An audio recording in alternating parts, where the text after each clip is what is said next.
The Great Christmas Race, the third Uncle Christmas story, written by Bertie and read by me, Richard Scott, for Storynori. Uncle Christmas is based on a character created by Wicked Uncle, the world's most brilliant online present store. Just before noon, the contestants in the Great Christmas Race lined up in the runway in front of the secret ice palace. Uncle Christmas sat astride his magic motor trike, letting the engine gently turn over. Chug, chug, chug. Every now and then he glanced impatiently at the time on his mobile phone. Bjorn, the purple elf, was checking all the harnesses of the A-team of reindeer that was to pull Father Christmas's oldest and best sleigh. It was the same sleigh that he had used to chauffeur Thor to his wedding. But the recently awoken reindeer were in a grumpy mood. "Every year Christmas starts earlier and earlier," grumbled Dasher. "Shops will be putting up festive decorations in August before too long." "How are we supposed to race?" moaned Prancer. "Unless we've had a proper breakfast. That handful of magic oats wouldn't make a snack." "Too right," agreed Vixen. "Racing my hoof. What's got into the boss? Is he having a midlife crisis?" At 12:29 local time, the contestants were under starters' orders. The first race was to Sydney Harbour Bridge in Australia, heading west around the world via Mexico. At 12:30 on the dot, Dusty waved his red pom-pom hat, and they were off. The reindeer cantered down the runway and into the pale blue sky. But Uncle Christmas on his trike had taken off vertically, fired by his magic jets, and sped ahead of them. He was already a dot on the horizon, where the frozen sea met the sky. Father Christmas called out, "Now, Dasher! Now, Dancer! Now, Prancer and Vixen! Come on, Comet! Come on, Cupid! Come on, Donner and Blitzen! To the top of the world at the sound of my call! Now dash away! Dash away! Dash away all!" "Count me out, I'm not dashing nowhere," replied Cupid. "My harness isn't comfortable. I told Bjorn it was tight, but he was in too much of a hurry to get us on our way." "This is not the time for complaints!" shouted back Father Christmas. "One more moan out of you lot, and I'll give you away to the giants!" The reindeer knew well that the giants had no reputation for kindness to animals. They worked their way up to a gallop, but still they weren't closing on Uncle Christmas and his trike. Uncle Christmas, meanwhile, was enjoying himself tremendously. He couldn't help chuckling as he looked back and confirmed that his rival was not even in view. And now the air was getting warmer, and he was growing ever more confident of an easy win. As he was crossing Mexico, he looked down and saw an enormous wave coming into Barogo Beach. "Just in time to catch that!" he called out gleefully, and he pointed the bike down to the sea. But oh no, as he was about to make contact with the white horses of the wave, he realized that the wheels had failed to retract. The undercarriage was supposed to put down a surfboard. But then he remembered. "Drat! I left it in the garage back home!" And a moment later, glug, glug, glug. He went straight under the wave, and before he knew it, he and his trike were being dragged helplessly along the bottom of the sea by a swirling current. By the time he reached the shallows and staggered out of the water, he was covered in bumps, bruises, and cuts. And what was worse, his trike had lost a wheel, and its exhaust pipe was twisted into a knot, and the handlebars were dangling loose from the front. A surfer came running over to see if he needed any help. "Hey, are you okay, mate?" "No, I'm not," replied the soaked Christmas Viking. I've got to get to Sydney in the next 10 minutes or I'm done for. There's some wave that will get you to Bondi Beach in that time, replied the surfer. Fortunately, Uncle Christmas was a half-decent mechanic. He found his magic spanner in his back pocket and set to work on his wrecked trike, first of all fixing the wheel. It took all his strength to untangle the exhaust pipe, a feat which amazed the onlooking surfers. And before too long, he was hurtling down the beach and taking off back into the sky and the race.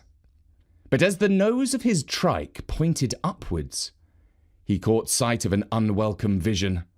Father Christmas and his sleigh were in the lead. The reindeer were finally in their stride. Uncle Christmas opened up his throttle, but the bike backfired and stalled. As he fell backwards towards the sea, he struggled to get it restarted, just succeeding in the nick of time to avoid a second dipping. In short, Uncle Christmas knew he had lost the race, and lost it badly. By the time he stuttered onto Sydney Harbour Bridge, Father Christmas and the reindeer were tucking into the magic mince pies that they had brought as a snack. Ho, ho, ho, said his brother, and each ho felt like a blow to Uncle Christmas's stomach.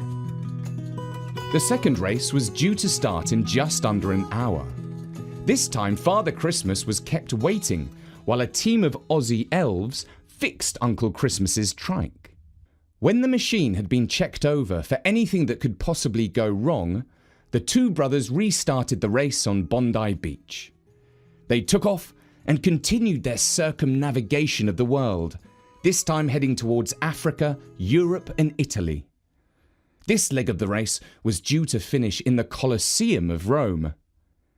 They both knew that if Father Christmas and the reindeer got there first, it would be all over. He would have won the best of three, and the final leg would just be for fun. It might be the case that Father Christmas, whom everyone knows has a kind and generous soul, held back slightly. He did not want to crush and humiliate his brother. Winning would be good enough for him. Whatever the truth of the matter, Uncle Christmas arrived first by a whisker. Unfortunately, what the brothers had failed to notice was that they had not only sped around the world, but ever since Sydney, they had been travelling backwards through time. When Uncle Christmas landed in the sand of the Colosseum, he heard an enormous cheer go up. He looked around him and saw that every seat of the great stone circus was filled.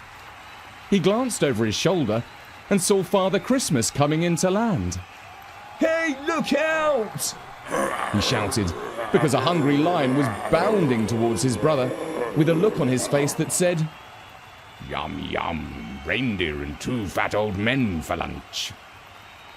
The brothers took off so fast that the Emperor wondered what he had done to displease the god Apollo, whom he thought had landed briefly in his chariot before leaving immediately. With the score standing at 1-1, the final race was to be the decider. You might ask, where else in the world could they go? They had both asked the same question and decided that the moon would make a fitting final to their contest. This time, they launched their vehicles from the top of the sleeping volcano, Mount Vesuvius. Up, up, up they shot, both faster than ever. They broke through the Earth's atmosphere neck and neck, with enough G-force to make even two old Vikings feel like bringing up their mince pies. Now they were both hurtling through space towards the Earth's single mystical moon, the source of all magic on our planet. It was always going to be a close race. Onward! Onward! Shouted Father Christmas, with a rare crack of his magic whip.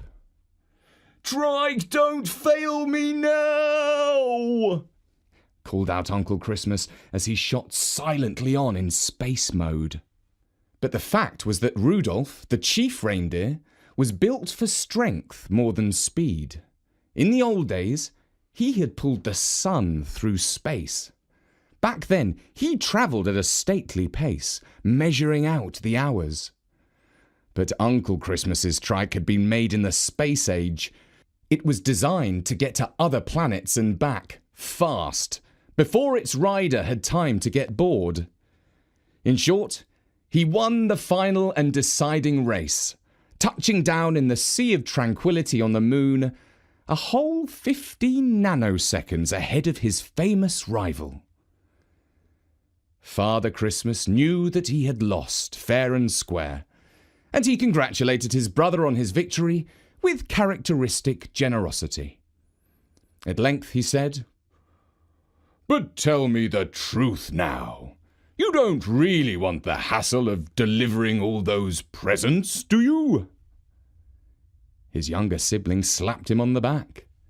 "I sure do, bro," he said. "I'm looking forward to it."